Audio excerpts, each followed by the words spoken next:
Hey guys. Welcome to the show. I'm Scott Horton. It's my show, The Scott Horton Show. It seems like only 24 hours ago I was saying the same thing. Here I am again. All right.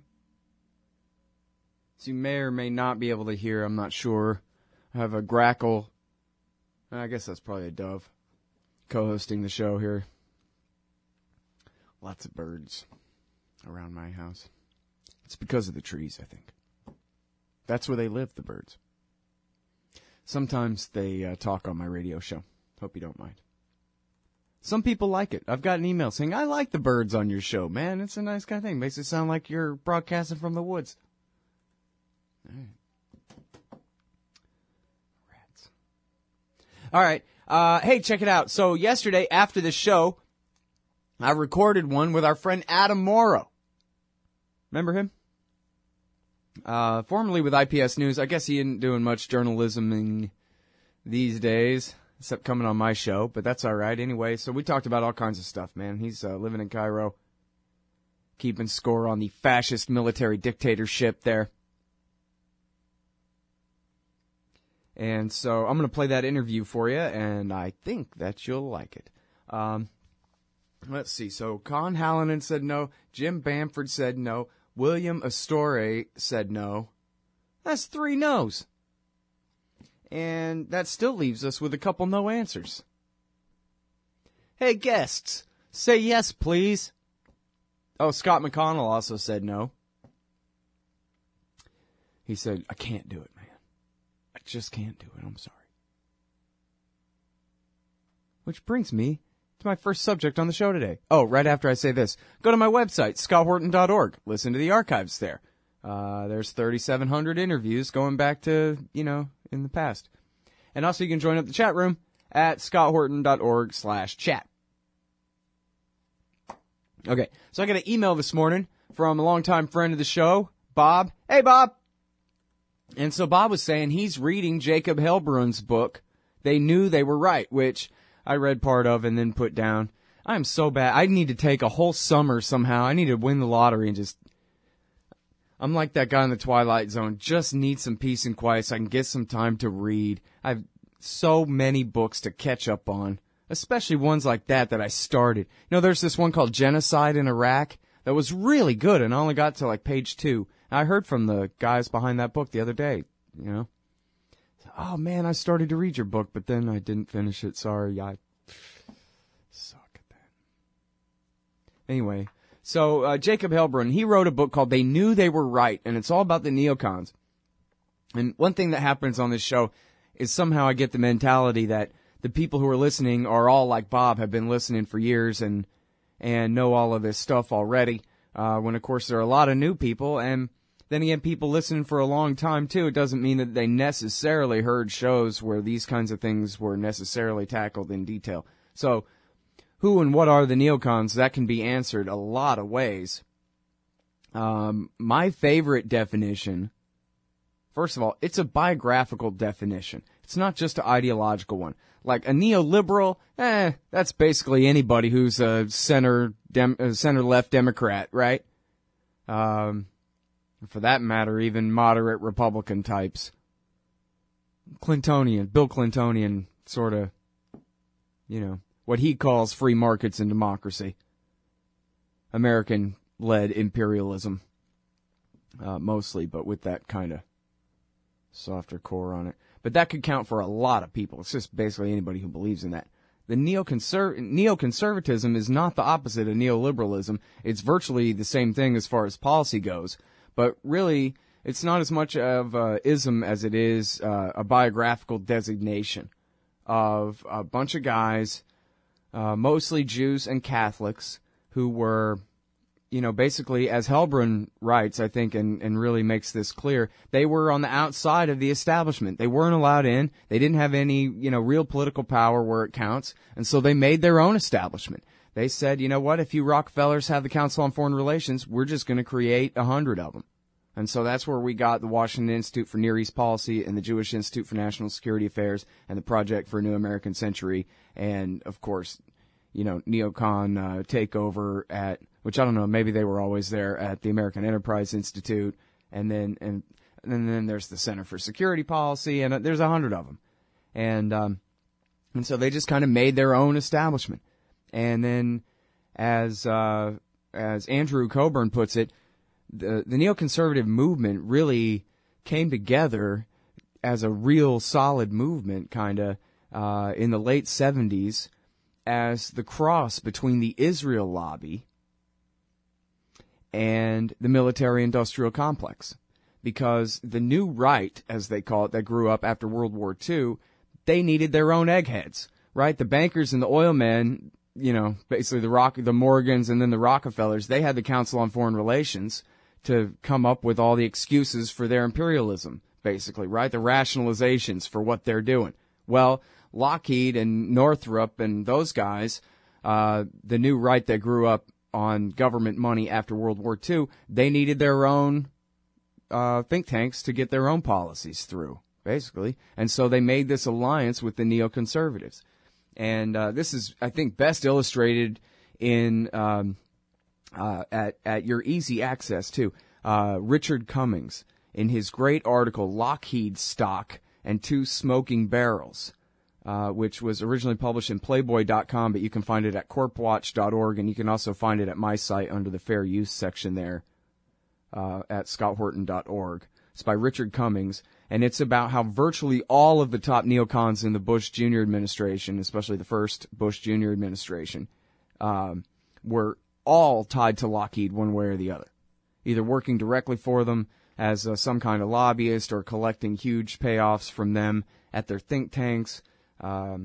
Stephen Hadley was the one least connected to Lockheed, and he was a lawyer for a law firm that represented Lockheed, and pretty much like exclusively, and I think he worked on the Lockheed cases even, kind of thing. So they were all just where Lockheed meets Israel payoffs and excuses for expansion. And so anyway, that's skipping ahead a bit, but it's just, illustrates the way Andrew Coburn phrased it, basically, where the military-industrial complex meets the Israel lobby. And then ideologically, of course, they go back to Leon Trotsky. Now, Leon Trotsky, of course, was the co-founder of the Soviet Union. He was partners with Vladimir Lenin in the October coup of 1917 and was the founder of the Red Army. But then after Lenin died, he had the big split with Stalin, and Stalin, of course, won and took over the USSR and chased Trotsky out of there and ended up murdering him, having an agent murder him down there in, was it in Mexico or somewhere else in South America? I forget now. But anyway, yeah, pickaxe to the ear hole. But anyway, so Trotsky had the big following from, or a big following from American communists because he was supposedly the more reasonable one, unlike Stalin or that kind of thing. And so, and then also since he was anti-Stalin and they were Americans, they could be communists but still pro-America by being Trotskyites. So that was kind of part of that allure too. And then, of course, with the dawn of the Cold War, all of the trendiness of American communism was basically gone after the end of World War II. And so you had a whole lot of the first generation of Trotskyite communists start to come to the right. And that's Irving Kristol and Norman Podhoretz, and for that matter, Leo Strauss and Albert Wohlstetter at the University of Chicago. And then you also had William F. Buckley at the National Review. He couldn't find any real conservatives to be hardcore pro-Cold War because they were too conservative for that, the conservatives. So he ended up finding a bunch of ex-communists.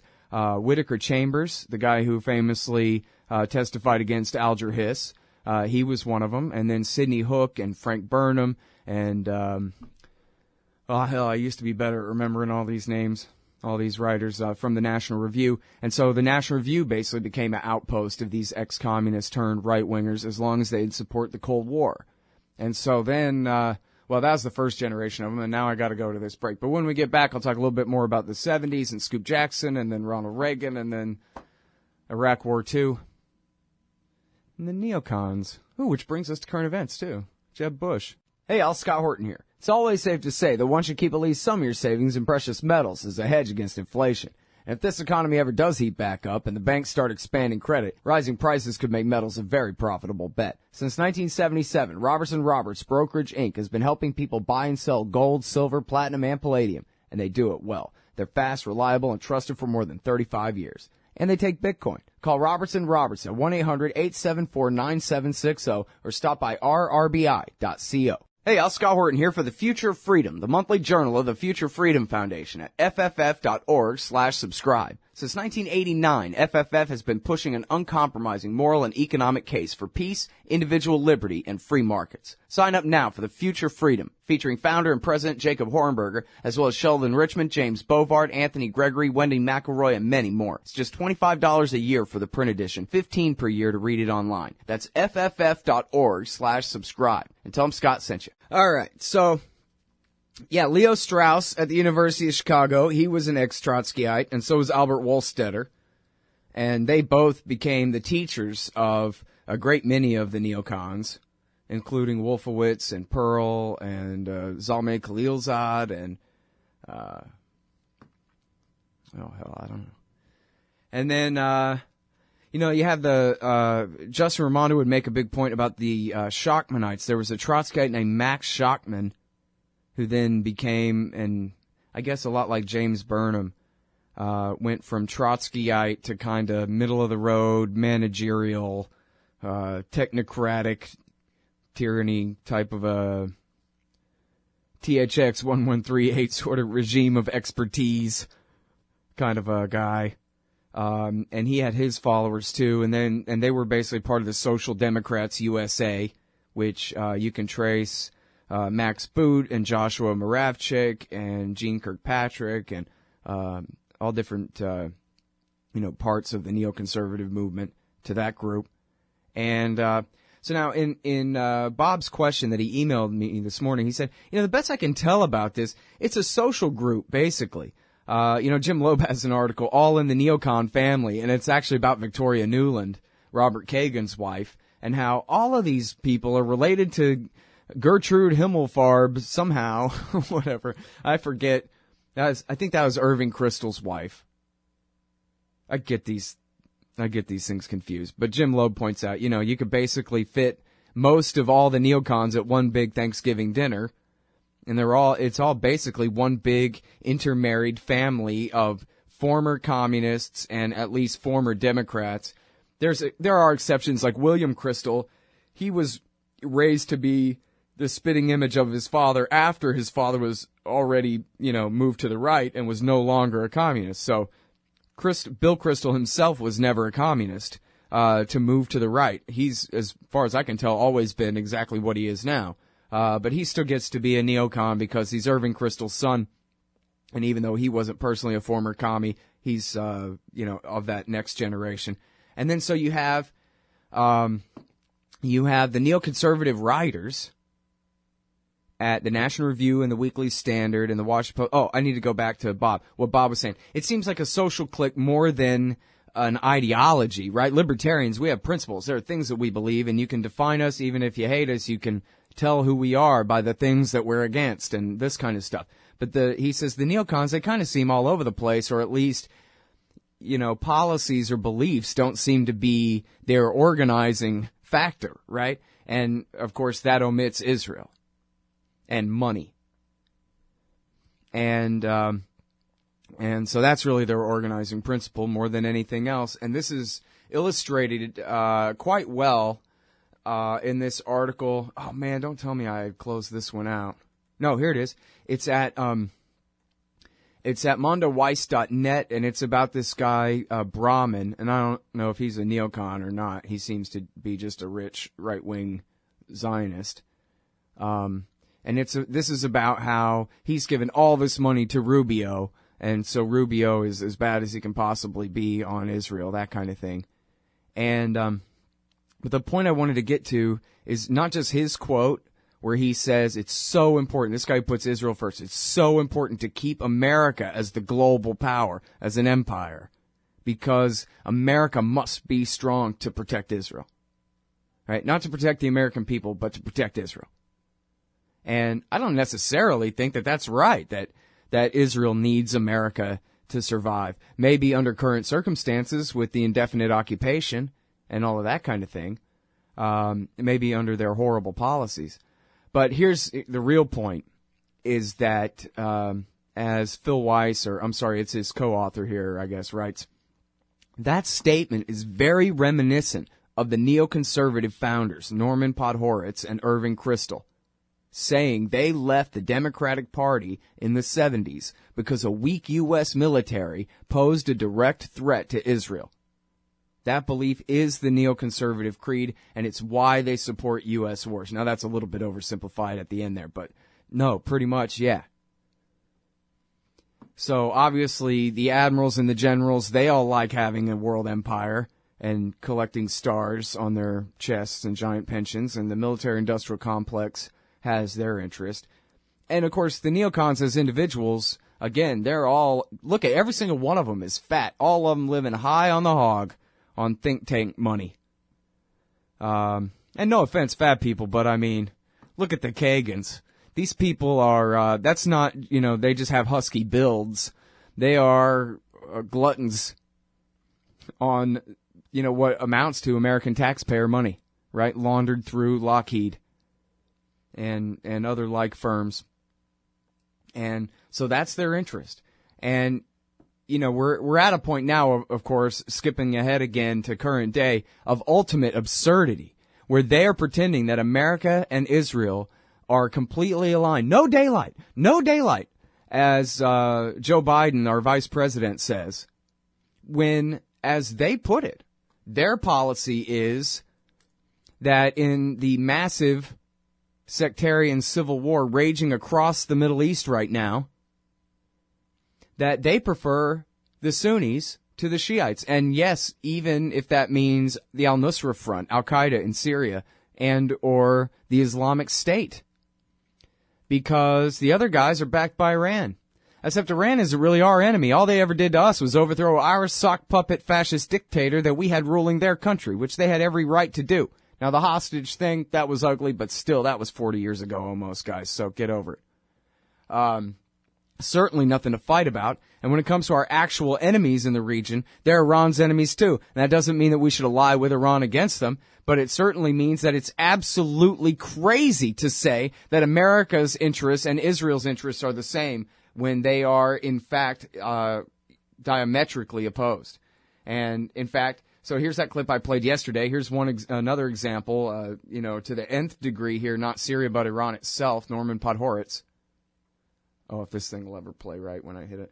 Well, if we were to bomb the Iranians, as I hope and pray we will, it will unleash a wave of anti-Americanism all over the world that will make the anti-Americanism we've experienced so far look like a love fest.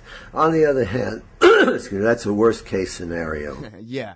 Oh, yeah, no, that's a worst-case scenario. In fact, probably everybody will love us if we bomb Iran and everything will work out great. Now, here's Michael Oren, the former Israeli ambassador. If we have to choose the lesser of evils here, the lesser evil is the Sunnis over the Shiites. It's an evil, believe me, it's a terrible evil. Again, they've just taken out 1,700 former Iraqi soldiers and shot them in a field. But who are they fighting against? They're fighting against the proxy with Iran that's complicit in the murder of 160,000 people in Syria. You can just, do the math. And again, one side is armed with suicide bombers and rockets. The other side has access to military nuclear capabilities. So from Israel's perspective, if someone's got, if there's got to be an evil that's going to prevail, let the Sunni evil prevail. Mm-hmm. And of course, his excuses are all the casualties are on Assad, even the ones on his side, and Iran's making nuclear bombs, and that's why we got to support the Islamic State and Nusra. Really? Yep. From Israel's point of view, Oren said, you hate government, one of them libertarian types, or maybe you just can't stand the president, gun grabbers, or warmongers. Me too. That's why I invented LibertyStickers.com. Well, Rick owns it now, and I didn't make up all of them, but still, if you're driving around and want to tell everyone else how wrong their politics are, there's only one place to go. LibertyStickers.com has got your bumper covered. Left, right, libertarian, empire, police, state, founders quote, central banking. Yes, bumper stickers about central banking. Lots of them. And, well, everything that matters. LibertyStickers.com. Everyone else's stickers suck. Hey, Scott Horton here to tell you about this great new book by Michael Swanson, The War State. In The War State, Swanson examines how Presidents Truman, Eisenhower, and Kennedy both expanded and fought to limit the rise of the new national security state after World War II. If this nation is ever to live up to its creed of liberty and prosperity for everyone, we are going to have to abolish the empire. Know your enemy. Get The War State by Michael Swanson. It's available at your local bookstore or at Amazon.com in Kindle or in paperback. Just click the book in the right margin at ScottHorton.org or TheWarState.com. All right, guys, welcome back. So, yeah, man, I hate to say this, but there's an article by David Korn that you might want to look at. No, don't throw rocks at me. Wait. I know I just pissed everybody off. David Korn, get a rope. The thing about it is the article, it's on Antiwar.com today, man. I gave it the thumbs up to run because it's about Lori Milroy. You remember her? All through the 1990s, she was the lady who was saying that Ramzi Youssef, the World Trade Center bomber who was called in to replace the undercover FBI informant after they pulled him off the case, and blew up that building. Lori Milroy decided that he was not really Ramzi Youssef, the Baluchi terrorist, Al-Qaeda friend of Osama, friend of Egyptian Islamic Jihad. No, it wasn't him. It was a member of Saddam Hussein's Mukhabarat who went undercover and killed a man and stole his identity, and then from his identity stole Ramzi Youssef's identity. Nobody ever knows what really happened to the real Ramzi Youssef, but now the man everybody believes is Ramzi Youssef is really a secret agent of Saddam Hussein pretending to be Ramzi Youssef. And it's the worst of hackery and ridiculous crap. It's just not true, not by a long shot. And David Korn has this article about how, but guess who pushed this thing? Paul Wolfowitz. And he neglected to mention Judy Miller, and even Lynn Cheney actually had signed a blurb endorsing Saddam Hussein's unfinished war with the United States. And according to Milroy, not only, and I think that this is debunked, but it's a two-parter. Not only did Terry Nichols go to the Philippines and learn how to make truck bombs there somehow, possibly from Ramzi Youssef, which I think does not hold water. J.D. Cash never thought it did, and I'm with him. But that, again, Ramzi Youssef was not Al-Qaeda. He was, or at least Al-Qaeda is all just a front for Iraqi intelligence, she claimed. So, and then as David Korn explains, all through the embassy attacks, so First World Trade Center, Oklahoma City, and then I guess probably Khobar Towers, the Africa embassies, the USS Cole, she was convinced that all of this was Saddam Hussein's doing. And I'm not sure to what degree she was just an outright liar. I remember hearing her on the Carl Wigglesworth show seeming like she really believed this crap, but I don't know. But anyway, so Paul Wolfowitz either believed it, or boy did he want to believe it, or boy did he want other people to believe it. Even though the FBI and the CIA absolutely debunked it and disavowed it over and over again, and military intelligence and whatever the rest. And it was also, as David Korn points out, Paul Wolfowitz's hobby horse, among others, including Douglas Feith over in the Pentagon. Oh, yeah, he was also in the Pentagon with Wolfowitz. That they really tried their best to push this myth that Mohammed Atta, the lead 9/11 hijacker, was seen meeting with the head of Iraqi intelligence in Prague in the Czech Republic. And it was a bunch of crap, and it never was true, but he was, the guy who wanted to push that the most. And so David Korn's point is, and then Jeb Bush is bragging that Wolfowitz is one of his foreign policy advisors. Now, that might sound mysterious to you and me, that, boy, doesn't he know how bad that looks? But the thing is, to who? It's your false assumption there's some kind of democracy going on here, and that it's your impression that matters. What matters is Sheldon Adelson's impression. What matters is the people with the power that run the power factions, that control the consensus, or at least, work very hard to control the consensus among the power factions. What do they think, and what do they want? And which of them matter the most? Which of them are going to be pleased to see Wolfowitz's name, and which will be repulsed? when Jeb got in trouble for saying that George W. Bush would be his advisor, and everybody said, "Oh my God, I can't believe you said that." Here's how he walked it back. He said, "No, just on Israel and Palestine, I mean." Because he was in New York giving a talk to Jewish donors and saying, well, when it comes to Israel and Palestine, I'm going to turn to my brother, because the talking point being that his brother aimed to please and never did really disappoint, other than that he didn't bomb Iran, I guess, but they felt he was reliable enough, and so that was something that Jeb had said in his statement. But yeah, anyway, what the hell was I going to say about that? Oh yeah, Jeb. It's the power factions that choose. And I think it's amazing how poorly Jeb is doing. I mean, I would think that if there's one thing about him, it would have to be that he would have people around him really trying hard to help him practice this stuff. They asked him about knowing it, and you're familiar with this now, it's kind of the popular political story right now.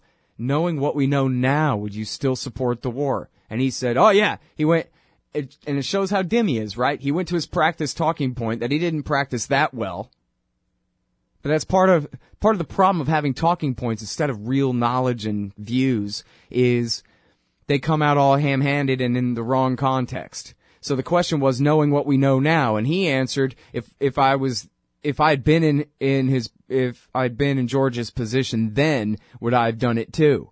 And so he doesn't want to throw his brother under the bus and whatever. But meanwhile, the knowing what we know now answer, well, that's okay to say already in Republican circles that, for many of them anyway, that, well, look, knowing what we know now, that's different. But at the time, right, you could make a great pro-W spin out of that. Listen, at the time, it was a real scary blah, blah, blah, right? Give him some crap.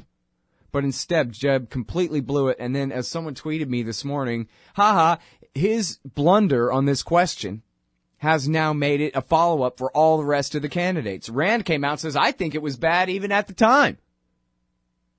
Marco Rubio says, knowing what we know now, we shouldn't have done it. So now this is a real matter of debate in this campaign. I think it's interesting. I still hold to my Jeb Bush is going to be the next president thing because of, just how powerful his family is and how connected they are to the rest of the establishment. How much trust the rest of the establishment has in the Bush family brand. I think, and his centrism, frankly. I mean, that's what makes him supposedly electable against Hillary Clinton. It's the same reason she'll be the nominee on the Democrat side, right? All things being equal. It's possible. Jeb, he doesn't seem quite as stupid as W, but that's a really low bar, okay? A really low bar. And Jeb seems pretty stupid. Bush, the father, was known that I had a calendar of George Bushisms back before W was even a thing. Of all the idiotic things, it wasn't just Dan Quayle. It was his president, George H.W. Bush, said completely ridiculous crap all the time, too. And so anyway, they're not so much a bright bunch, these Bushes. And so it's still possible for Jeb to blow it. But so far, I'm not changing my bet yet. I don't think he's blown it fully yet. But it's interesting to see, it's just on the surface, stupid political way. It's kind of interesting to see them fight about this, and I hope they have to fight about it some more. And I wish Rand Paul would go ahead and get tough and start cracking jokes at Jeb's expense. I mean, I still don't think he can win the nomination, but if he wants to try, the obvious talking point here is that Jeb ought to be Hillary's running mate. Hardy har har har. And what's Jeb going to say about that? Yeah, Jeb said it himself. He's exactly like Hillary on everything. And how's he ever going to live that down? How's Jeb ever going to live that down? He ought to be running for vice president on Hillary Clinton's ticket. It has all the sexism built in and everything. It's perfect for conservatives. But that means that Rand needs to be ready to fight. Yeah, let me tell you why it was stupid even way back then. And he has to not have talking points, right? He has to have his real knowledge of the situation, that why he knew better then. And he knew better then because his father knew better then and said so well. You can go to Antiwar.com and read Ron Paul's 35 questions that aren't being asked about Iraq. You can read his speech that he gave on the House floor in opposition to the war. Oh, man, I meant to talk more about the neocons. Hey, look this up. You want to know about the neocons in the Bush administration? Go to 16 articles, and my name's Scott Horton. You'll find it. Hey, y'all, Scott Horton here for WallStreetWindow.com. Mike Swanson knows his stuff. He made a killing running his own hedge fund and always gets out of the stock market before the government-generated bubbles pop, which is, by the way, what he's doing right now, selling all his stocks and betting on gold and commodities. Sign up at WallStreetWindow.com and get real-time updates from Mike on all his market moves. It's hard to know how to protect your savings and earn a good return in an economy like this. Mike Swanson can help. Follow along on paper and see for yourself. WallStreetWindow.com. Hey, y'all, Scott Horton here for Liberty.me, the social network and community-based publishing platform for the liberty-minded. Liberty.me combines the best of social media technology all in one place and features classes, discussions, guides, events, publishing, podcasts, and so much more. And Jeffrey Tucker and I are starting a new monthly show at Liberty.me, Eye on the Empire. It's just $4 a month if you use promo code SCOTT when you sign up. And hey, once you do, add me as a friend on there at scotthorton.liberty.me. Be free. Liberty.me. All right, guys, welcome back. I'm Scott Horton. It's my show, The Scott Horton Show. It's true. All right, coming up in just a second, I'm going to play this Adam Morrow clip for you, but let me just say real quick. Well, I don't know. It's going to end up taking a while. It's always sabotage when I promise to be brief, isn't it? So what would Jim Loeb say? Jim Loeb would say, hey, Bob, so the deal is this, man. The neocons, they were mostly still leftists until 1967. And that was kind of a big watershed. The Summer of Love and the rise of the new left anti-war, anti-Vietnam, anti-militarism in general kind of generation, and the 1967 war in Israel that led them to, as I was quoting from Mondo Weiss there, Podhoretz and Crystal and these guys deciding that they were going to abandon the left because militarism was far more important to them than any other supposed liberal or left-wing shibboleth, I guess. So, and then, you know, they actually became kind of allies with the libertarians in a way because they became against the welfare state and that kind of thing. And they come from the same social class, right? Libertarianism was mostly founded by upper middle class intellectual Jews and Catholics too. And a lot of these guys all knew each other and were friends, only the libertarians are sort of the mirror opposite of the neocons, where they're extremists for everything. We're extremists against everything and, of course, eschew power. And so they're happy to take it up. They don't give a damn. In fact, they'll do anything they can to obtain it. And so many of the more important household names in terms of government, neocons in government, went to work for Scoop Jackson, Henry Jackson. He was the senator from Washington State. They called him the senator from Boeing because that's whose interest he served. And he was a right-wing, hawkish Democrat on all things Soviet Union and all things Israel. And Richard Pearl and Paul Wolfowitz, and I'm not sure, I forget now, which all of the neocons went to work for him. But it was quite a few of them. And then throughout the 70s, they made more and more alliances on the right, including with the supply-siders like Jude Wanniski. And it was Jude, actually, who introduced Richard Pearl to Dick Cheney. And Dick Cheney, of course, represented at the time the rise of the right-wing nationalists inside what had been the Rockefellers' Republican Party. And so that was how that alliance was born, and Jude apologized for that later. He was a good guy, man. For a monetarist. Very, very good on war. Became a paleocon later. He was a neo-paleocon like Scott McConnell, right? A former neocon turned paleocon. Jude Wanniski.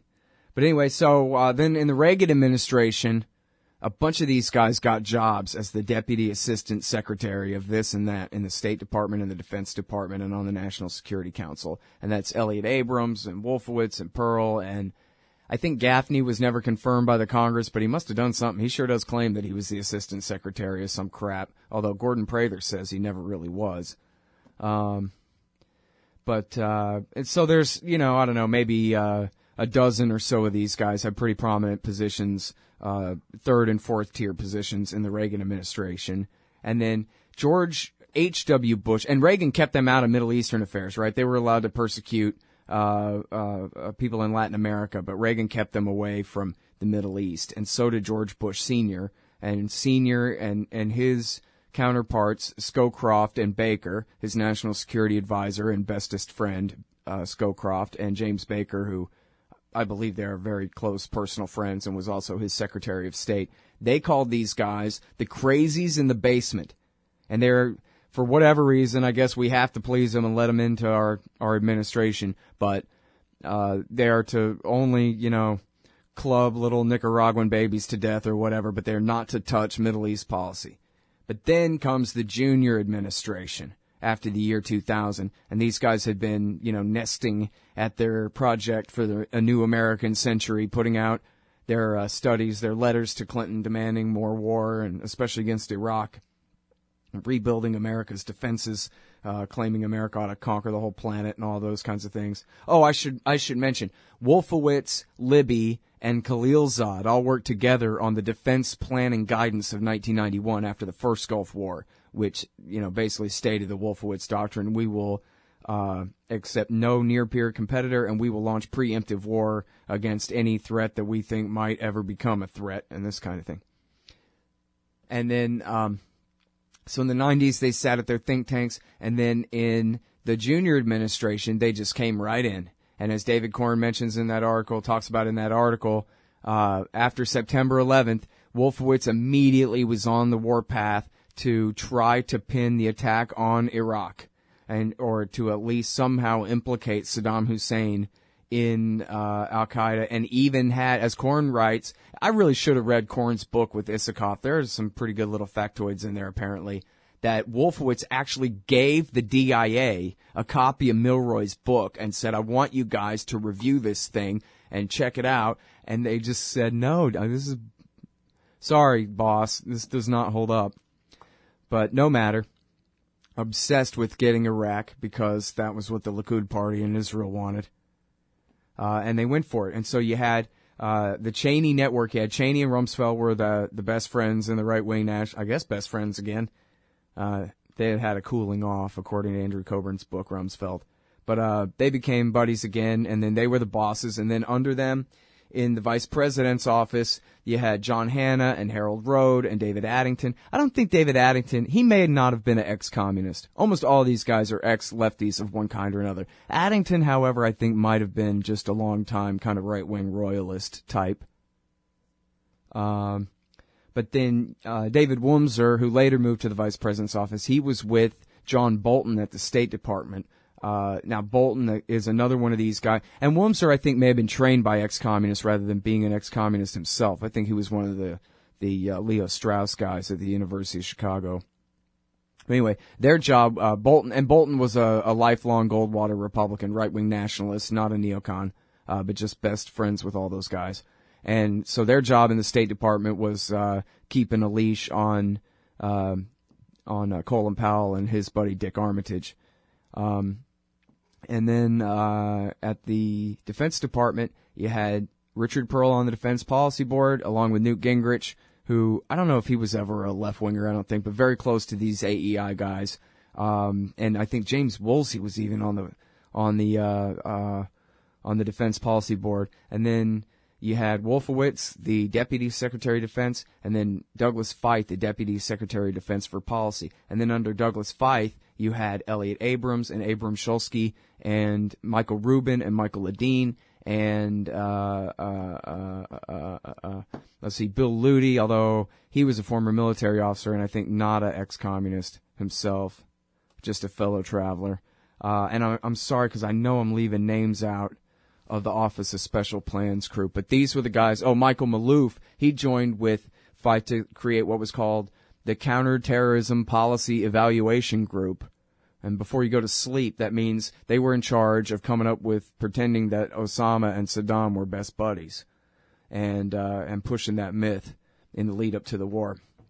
And so if you want to know all about how this happened, then all you need for keywords is my name, Scott Horton, and 16 articles, the numbers 1 and 6, 16 articles.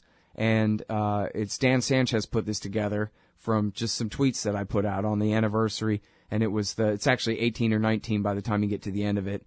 and it's all of the best articles that I could think of that I remember about how the neocons lied us into war. And there's some really good ones there, and if you really want to know about who the neocons are and what they're up to and what they're about and how it is that they get away with the things that they do, et cetera, it's pretty much all there, you know. I'll probably kick myself one day when I think of more articles that should have belonged in here that somehow got miscategorized in my brain, but yeah, so there you go. Long story short, the neocons, they're Lockheed and the Likud Party's fifth column in the United States of America. That's who they are. And they're the guys that lied us into war with Iraq. And now, and you know, Bob asked in his original question here about Trotsky's doctrines of global revolution and all that. Are these things really guiding principles of these guys? And, you know, it's interesting. I think it actually is. I've heard this attributed to them so many times that, you know, the permanent revolution, as Trotsky called it, is actually part of their thing. In fact, I have clips somewhere of Michael Ledeen talking about that. I don't know why they call us conservatives. Yes, we're absolutely radicals. Never stop. Turn the whole world into a boiling cauldron of change. And then I don't have time to talk about Strauss with you, but next time. Phone records, financial and location data, Prism, Tempora, X-Keyscore, Boundless Informant. Hey, y'all, Scott Horton here for offnow.org. Now, here's the deal. Due to the Snowden revelations, we have a great opportunity for a short period of time to get some real rollback of the national surveillance state. Now, they're already trying to tire us by introducing fake reforms in the Congress. And the courts, they betrayed their sworn oaths to the Constitution and Bill of Rights again and again, and can in no way be trusted to stop the abuses for us. We've got to do it ourselves. How? We nullify it at the state level. It's still not easy, but the Off Now project of the 10th Amendment Center has gotten off to a great start. I mean it. There's real reason to be optimistic here. They've gotten their model legislation introduced all over the place, in state after state. I've lost count, more than a dozen. You're always wondering, yeah, but what can we do? Here's something important, something that can work if we do the work. Get started cutting off the NSA support in your state. Go to offnow.org.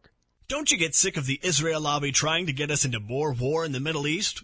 Or always abusing Palestinians with your tax dollars? It once seemed like the lobby would always have full-spectrum dominance on the foreign policy discussion in D.C. But those days are over. The Council for the National Interest is the America Lobby, standing up and pushing back against the Israel lobby's undue influence on Capitol Hill. Go show some support at councilforthenationalinterest.org. That's councilforthenationalinterest.org. Okay, guys, welcome back. I'm Scott Horton. It's my show, The Scott Horton Show. So I just wanted to point out about the reaction to Hirsch's article. You know, even Gareth Porter disagrees with him on some, pretty important aspects of the thing. I don't know whether the article is quite as solid as Hirsch thinks it is either, but you notice when it came to the sarin thing, they mostly just tried to ignore it. Man, they didn't want to get into that. When Turkey and al-Nusra tried to frame up Assad for the sarin attack in 2013, and Hirsch later came out and explained what happened there. They just hoped that one would go away. With this one, there's just too much of an affront, as he explained in the interview here. It's too much of an affront to all the work that they've done being stenographers for power. We have a whole this isn't just a news story, right? To you and me, come on, you can't fool us with this crap, right? We're all cynical about all this stuff no matter what. But to the people overall and to the people running the mainstream media, this is official Americana mythology here, right? This is like that time that we saved the world from the Japanese and the Germans. This is like that time that George Washington admitted that he chopped down the cherry tree and Abraham Lincoln abolished slavery and all this stuff, you know? So we got bin Laden, and now you want to come and undermine not just an official American tale, but all of the talking points that these idiots regurgitated? Man, and they go after him so bad. Because he's undermining the civic religion, right? He's undermining the people's belief in the narrative of American national greatness. That the people with the power know that we need to believe, so that we'll continue to give them power. USA, USA. Come on. The guy was at least hiding, maybe more likely under house arrest there in the attic of some dump in the armpit of the planet Earth, as far as you can get from here without being on your way back again.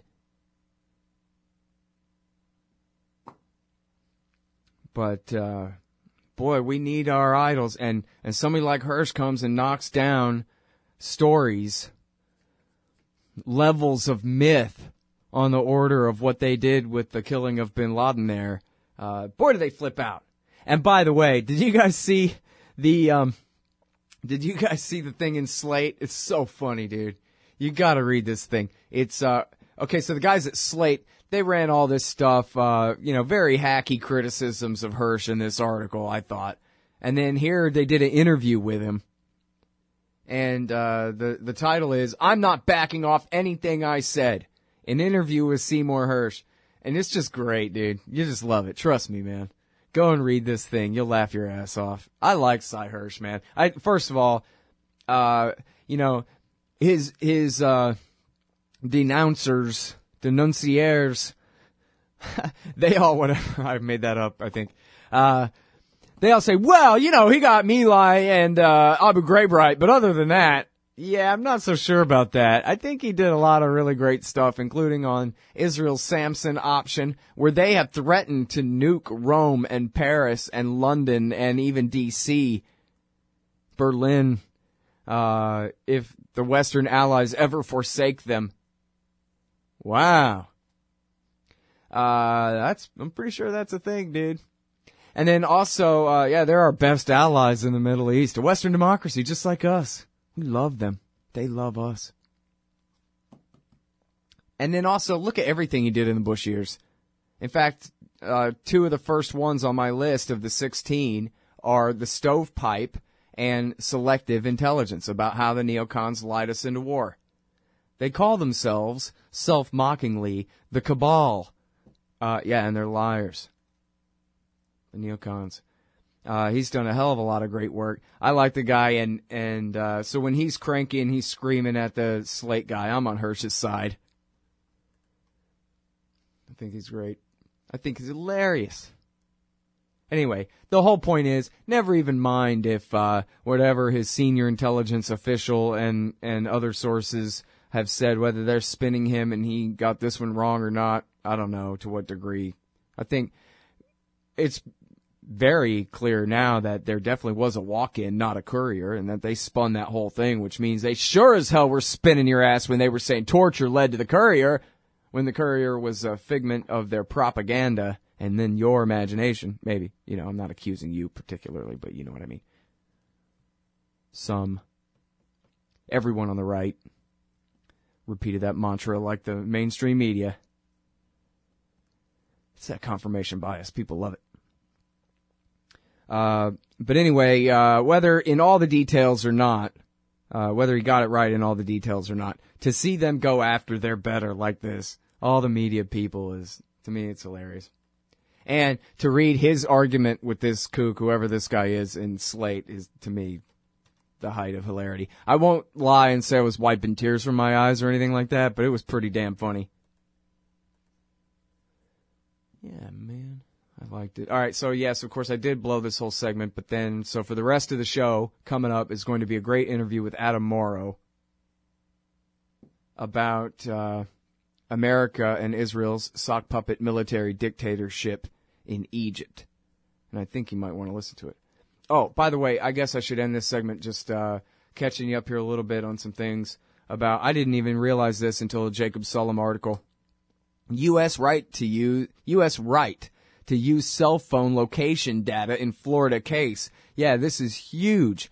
This is, federal appeals court has ruled they do not need a warrant to use your location data against you, which is the same. In other words, there's no exclusionary rule. In other words, Go ahead, local cops, and just keep everybody's cell phone location data all the time. Not just the NSA, all the cops, local, state, federal, whoever. They can just have your location data all the time under the theory that if you make a contract with a business that would lead to them having your information, then you might as well have signed up to give all that data to the government too. Everybody knows that.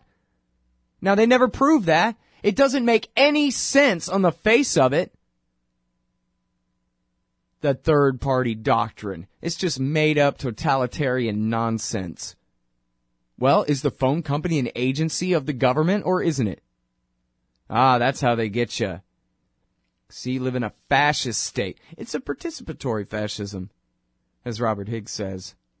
But yeah, it is a fascist state, and the telephone company actually is an agency of the government, and how do you like that? It always has been.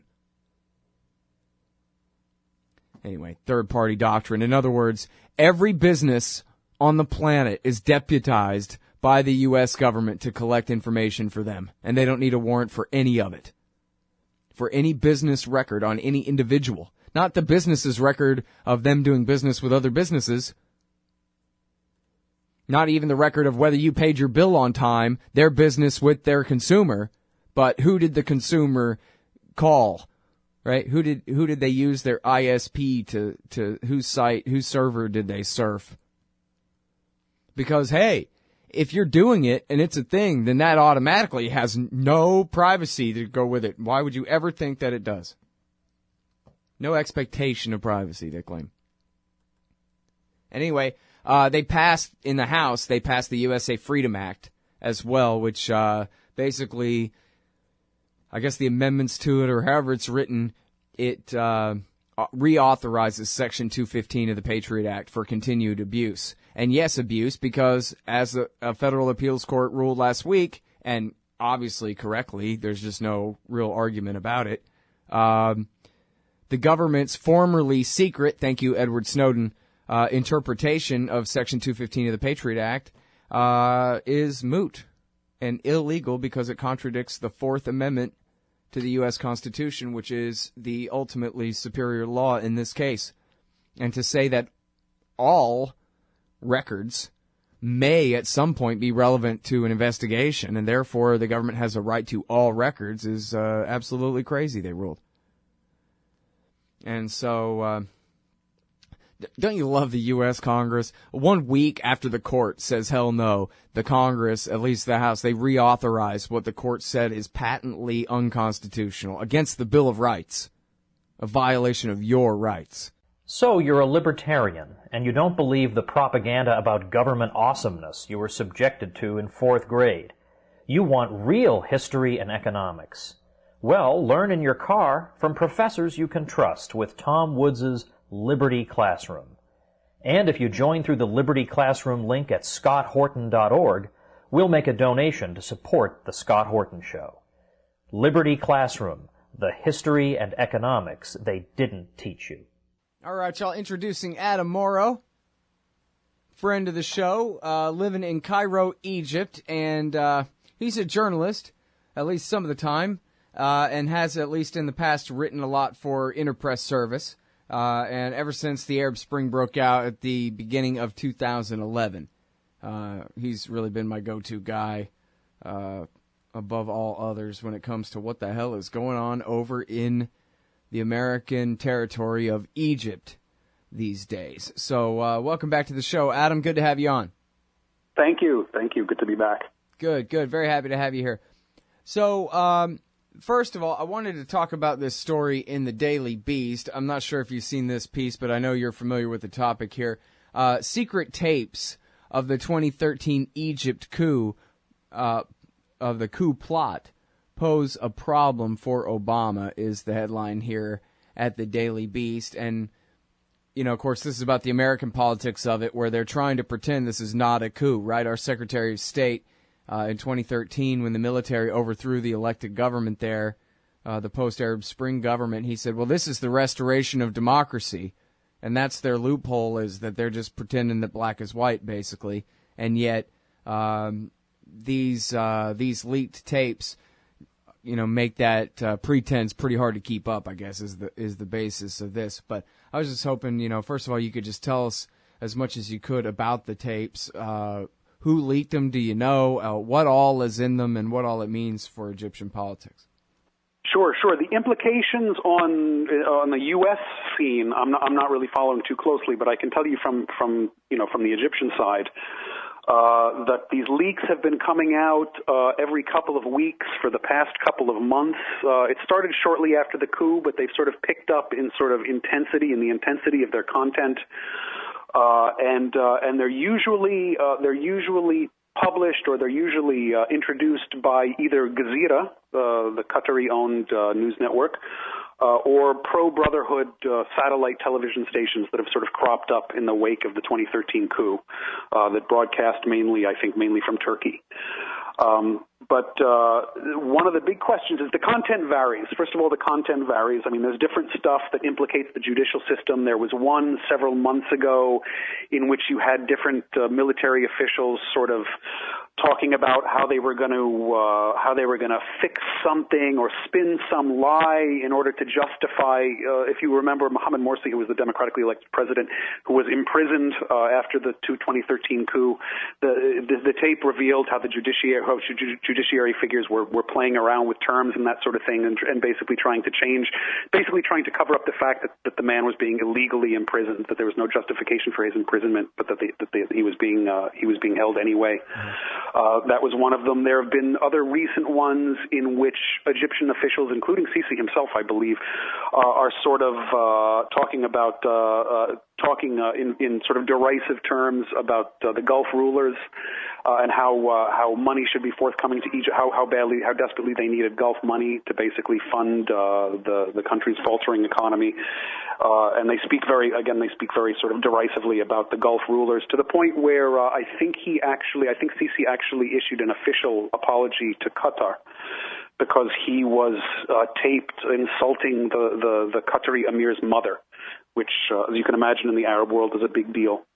So you basically had these string of embarrassments that have been ranged from financial to judicial misdealings to all sorts of things that have implicated Sisi and implicated the coup authorities. And one of the major questions also is it's not just the content of these leaked tapes, but it's how they were obtained. A lot of people are saying, how is it possible that at the highest levels of government, can be what's the word I'm looking for? Can be infiltrated, or compromised. How is it possible?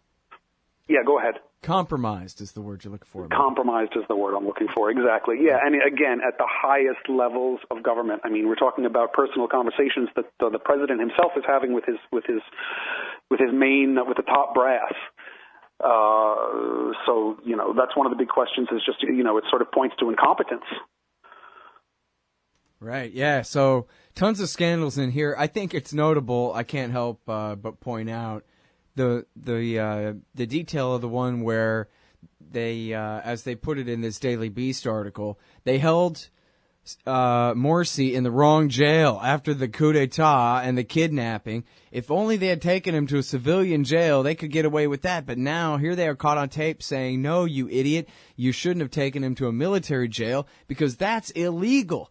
And that might end up, as they put it here, that might end up with him having to be released. And I just thought, isn't that funny? Because, of course, in America, you take Jose Padilla, where they turned him over to Donald Rumsfeld and George Tenet, the military custody, to be CIA tortured, and then they just turned around and indicted him and put him in prison anyway in the civilian court system. And there was no question here in the heart of the empire that the fact that he had been held illegally would somehow make his further trial and conviction and imprisonment null and void. But here, that's how it is in Egypt. They got more of a rule of law there. And admittedly, he is, an elected president who's been deposed here, so maybe that's a little bit different. But it just seems like in America, the law was never really the question in that case. You know what I mean? Whether they could prosecute him again on that question, whether they could prosecute him again, that was never a question, but it seems to be one here. Right. Well, what's for certain is that the content of these leaks is, I mean, it is damning. I mean, I can't remember all of them. You know, there have been at least half a dozen major ones over the course of the last 6 months, and they're all really, really damning. I mean, these guys are really caught red-handed, committing criminal acts. Mm-hmm. And now Sisi had already kind of, I mean, we all remember, regular listeners to this show certainly remember your coverage in the lead up to the coup with the kind of big fake Tahrir Square kind of copycat pseudo Tahrir Square protest where they used that as the excuse to overthrow the government. But they didn't really have that kind of public support like the 2011 revolution. They just tried to make it look like it in an imposter's kind of way. And I guess, you know, we talked about the Muslim Brotherhood certainly had their problems when they were in power, you know, being able to effectively govern or even making wise choices in their attempts to govern. But it seems like if he ever had any kind of popularity, it's long gone. It was, what, a year ago or more? When was a year and a half ago when they held the election where he got like 2% even turned out to pretend to give him a rubber stamp on his coup and his legitimacy and power? I just wonder, you know, is he just, you know, George Bush in 2008 here with no public support whatsoever at this point? Or how bad is it? How bad is it? Yeah, well, we've talked about this in the past. After the initial euphoria that came in the immediate wake of the coup, where the media was trying to push this image that everybody in the country was entirely behind what's happened, and in fact, millions of Egyptians did buy into it. And I don't want to, I don't want to downplay the size of the 2013 protest that led to Morsi's ouster. I mean, it was big. There's no getting around the fact that it was big, but that was only because there was a concerted media push for months before that, pushing Egyptians of all stripes to hit the streets. So I think a lot of people were just answering these calls by the media. Hey, Al Scott here. If you're like me, you need coffee. Lots of it. And you probably prefer it tastes good, too. Well, let me tell you about Darren's Coffee Company at darrenscoffee.com. Darren Marion is a natural entrepreneur who decided to leave his corporate job and strike out on his own, making great coffee. And Darren's Coffee is now delivering right to your door. Darren gets his beans direct from farmers around the world. All specialty, premium grade with no filler. Hey, the man just wants everyone to have a chance to taste this great coffee. darrenscoffee.com. Use promo code Scott and you get free shipping. darrenscoffee.com. So they were big. I mean, the 2013 protests were big, but they were also exaggerated. The size of them was exaggerated. Well, I mean, they weren't necessarily 33 million people. Well, they weren't all necessarily calling for the military to cancel the results of the elections either, were they?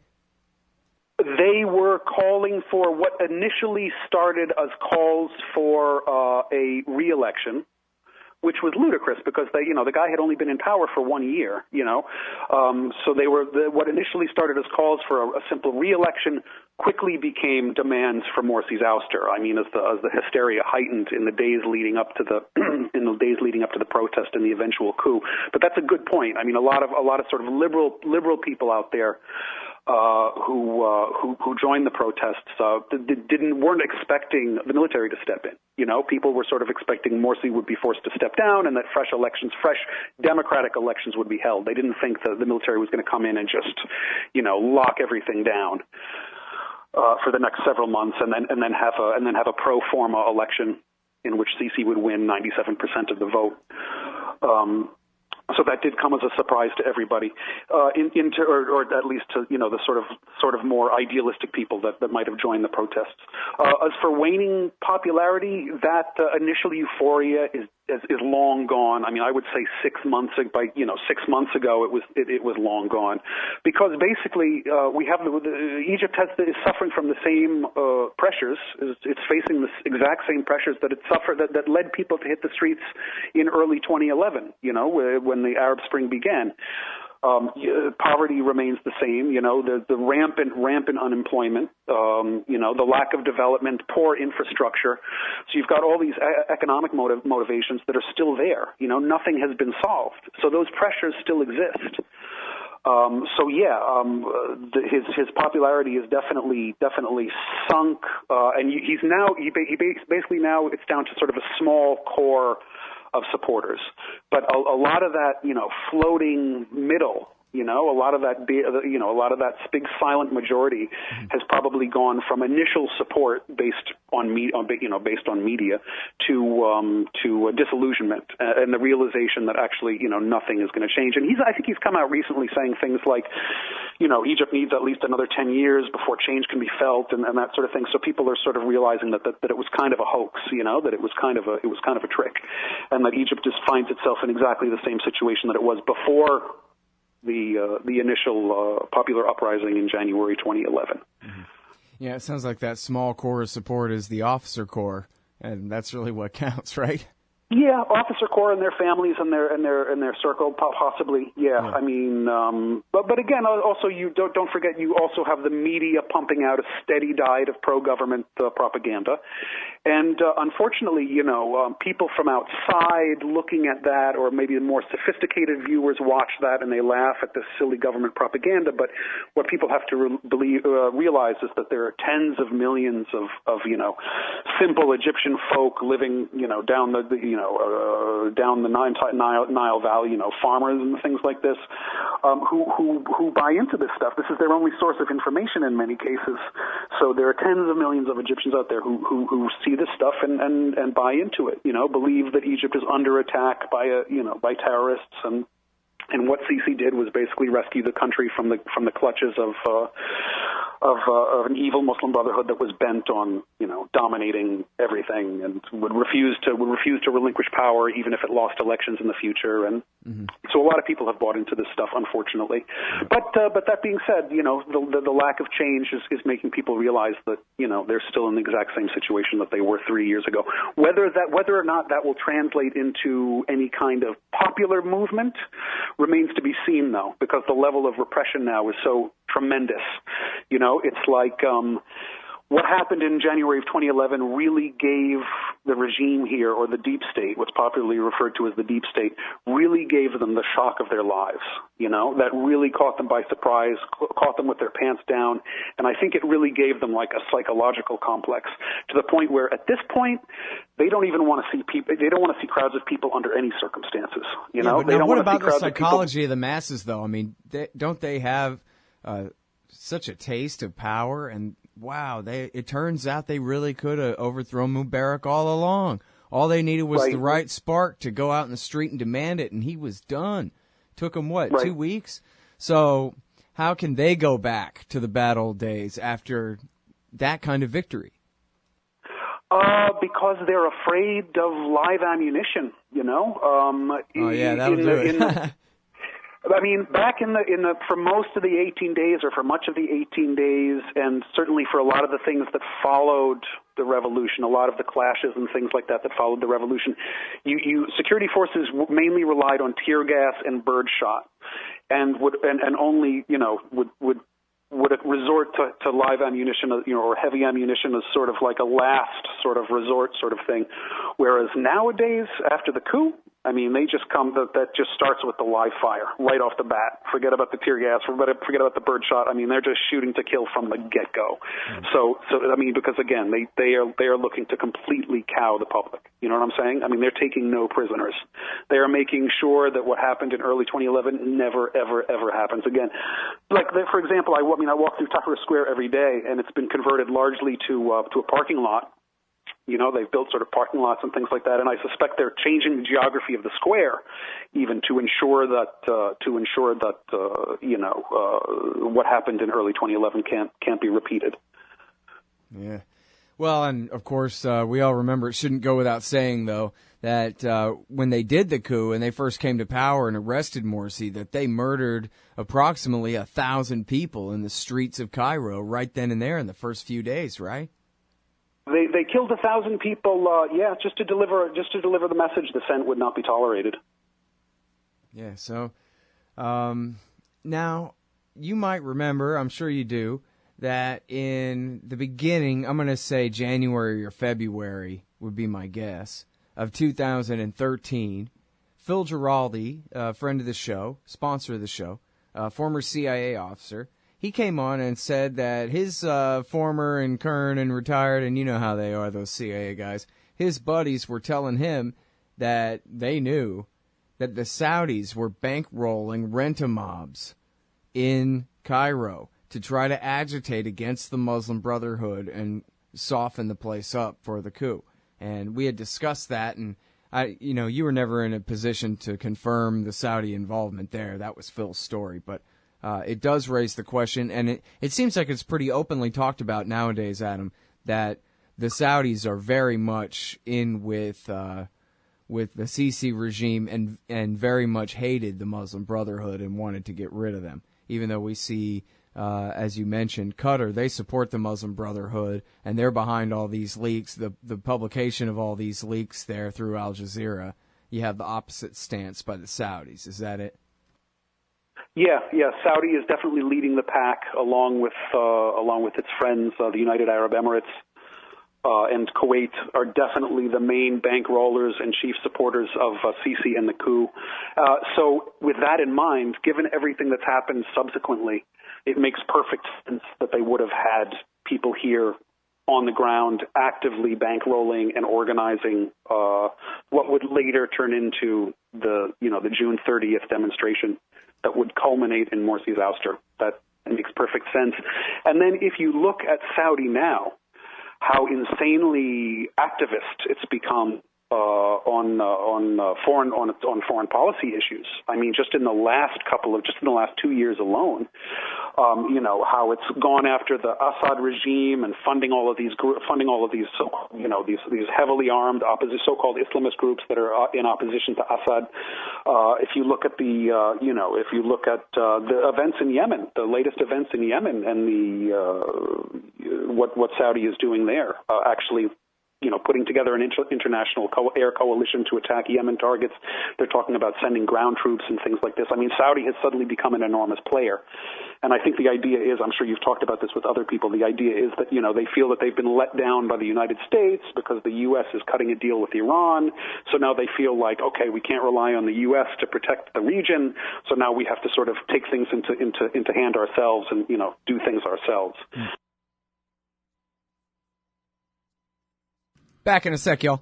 In America today, teachers, cops, judges, and other so-called public servants make far more than the average taxpayer. And their pensions, well, if the people knew, they'd join us. That's where you come in. Taxpayers United of America is embarking on a great new project to train activists how to take on the parasites in your communities. The entire process, from prying loose the facts to disseminating the truth to the people. The next one will be June 6th in Denver. It's just $5 if you sign up now at taxpayersunited.org/govpensions. No way. Man, I hate that Flash player so much. You have no idea how much I hate the Flash player. Killing my audio. Killing audio that's got nothing to do with the Flash player. How do you like that? All right, let's see if I can get to go now. Oh, you bastard. All right.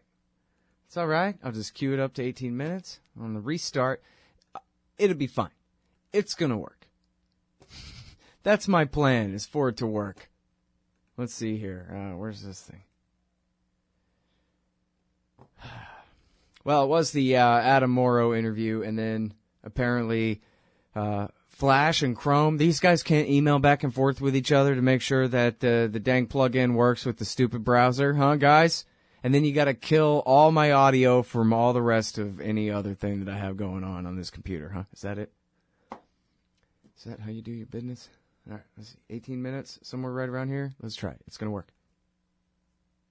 It doesn't work. For Christ's sake. Am I doing something else wrong? No. Crying out loud. God dang it, Bobby. Well, that's all right. I'll just restart the computer then. And then you'll get to hear most of the rest of that Adam Morrow interview. Geez, sorry about that, man.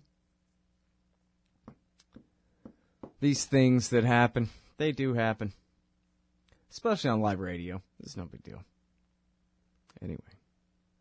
By the way, that's okay because it gives me a chance to mention the article in Reuters today about, guess what the new petition is, the new activist drive, is to have the United Nations lift the immunity that United Nations peacekeepers have for when they rape children. Yes. As you can tell, kind of the implied premise of that discussion is that they have immunity that must be taken from them because as it stands, UN peacekeepers can rape whatever children they want. This is a real thing. I even got a bumper sticker about it. I've had it for a long time. It says, the United Nations selling children at reasonable prices since 1946. Because that's mostly what they do. They go around raping people's children. I mean, not that the children don't own themselves. They're raping children. Never mind their parents. Anyway, so yeah, and they got real busted here in, was it in Central African Republic, right? For raping some kids. And, you know, this has happened before. You might remember back in the 1990s in Somalia, the peacekeepers were arrested for at least torturing. I'm not sure if rape was part of it. Certainly committing war crimes against Somali children. There's a famous picture of the UN peacekeepers holding a young boy over a fire in a metal barrel. And anyway, that was Canadians, Belgians, and Italians, and in all three cases, the UN tried to defend them and let them get away with it, but their home countries prosecuted their sorry asses anyway over the UN's dead body, and the UN said, hey, they have immunity. They work for us. We're the UN. We define what's a war crime and what's not, and since we're the UN, then that means ipso facto, like Nixon, if the president does it, it's not illegal. If the UN does it, it's not illegal. It's child rape for their own good, ultimately. The health of the United Nations is the health of mankind, right, everybody? So anyway, yes, that is a real thing. That is not some satire. There is a push to strip their immunity because that's the kind of immunity that they have right now. The legal protection for being prosecuted for raping children. All you got to do, child rapists, is go and apply for a baby blue beret. And you can do whatever you want, you sick bastards. Oh, and it's baby blue. That means they mean well, and you can trust them. See what a soft, inviting color that is? Were you not in there on the focus group meeting there? Well, and of course the Americans have to do it all for them. I mean, I guess they have an Air Force. I'm sort of surprised. Sorry, Scott, you're breaking up. Sorry. Oh, I was just saying that, and of course the Americans are running the whole war for them as kind of a sop to the Saudis, I guess. Yes, we're doing a nuclear deal with Iran, but here we'll help coordinate. But you know, it's all our AWACS and our battleships out at sea that are coordinating the war. And is that a fact? I wasn't aware of that. Is it? Yeah. Yeah, no, the Wall Street Journal had a thing all about, I may be exaggerating a little bit on the solidity of the fact of the, you know, AWACS and ships. I don't think they're that specific, but, you know, basically, yeah. I mean, we're, man, you know, I need to go back and read that thing now and remember what all's in it and what all's from what I read elsewhere. But, you know, basically for the Saudis to do this without the Americans coordinating it, seems impossible to me. So I guess that's my problem is I work off of that assumption in the first place, and then the Wall Street Journal just kind of, you know, they elaborated on some of it, basically. But I think it's kind of a fair assumption because the Saudis are in a situation where, you know, it's like money can only accomplish so much. You know, at a certain point, you actually have to be able to like field a fighting force or be willing to put boots on the ground or that sort of thing. I mean, there's only so much that all of that Gulf money can do. I mean, you can buy a lot of shiny new weapons and aircraft and that sort of thing, but if you don't have the human resources and the personnel to fly the thing, if you don't have the expertise and the experience to actually operate and use the weapons at hand, then you have to rely on your patron. Yeah, basically. And now, then again, remember, there's that whole thing where over Israel's dead body, Ronald Reagan went ahead and sold AWACS to Saudi anyway. So maybe they really do have their own AWACS and their own capability to control their airspace and that kind of thing. I'm under the impression they don't have much of a field army, but apparently they got a pretty good Air Force. But that does raise the question of Egyptian participation in this thing, because the Saudis, of course, they got way out ahead of themselves in announcing Pakistani participation before it ever really kicked in, and that was kind of a problem. But to what degree is the Egyptian military dictatorship going along with the Saudi war in Yemen? Do you know? Well, I think they did. They made a major blunder in sort of assuming that these poorer nations could be coerced into sending troops, like Pakistan didn't. And I think they had originally hoped that Egypt would, and there was originally a lot of speculation. There might have been one or two, like, sort of reports that Egypt was planning to send ground troops.